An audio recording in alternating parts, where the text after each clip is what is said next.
ان سے برید بن عبداللہ نے، ان سے ابو بردہ نے اور ان سے ابو موسیٰ اشعری رضی اللہ عنہ نے کہ نبی کریم صلی اللہ علیہ وسلم نے فرمایا، مسلمانوں کی اور یہود و نصارہ کی مثال ایسی ہے کہ ایک شخص نے چند آدمیوں کو مزدور کیا کہ یہ سب اس کا ایک کام صبح سے رات تک مقررہ اجرت پر کریں۔ چنانچہ کچھ لوگوں نے یہ کام دوپہر تک کیا، پھر کہنے لگے کہ ہمیں تمہاری اس مزدوری کی ضرورت نہیں ہے جو تم نے ہم سے طے کی ہے، بلکہ جو کام ہم نے کر دیا وہ بھی غلط رہا۔ اس پر اس شخص نے کہا کہ ایسا نہ کرو، اپنا کام پورا کر لو اور اپنی پوری مزدوری لے جاؤ، لیکن انہوں نے انکار کر دیا اور کام چھوڑ کر چلے گئے۔ آخر اس نے دوسرے مزدور لگائے اور ان سے کہا کہ باقی دن پورا کر لو تو میں تمہیں وہی مزدوری دوں گا جو پہلے مزدوروں سے طے کی تھی۔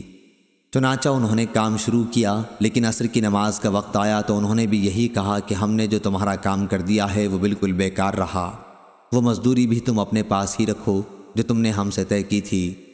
اس شخص نے ان کو سمجھایا کہ اپنا باقی کام پورا کر لو، دن بھی اب تھوڑا ہی باقی رہ گیا ہے، لیکن وہ نہ مانے۔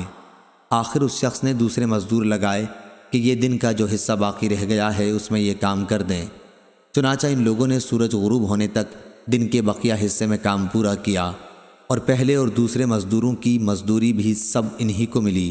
تو مسلمانوں کی اور اس نور کی جس کو انہوں نے قبول کیا یہی مثال ہے۔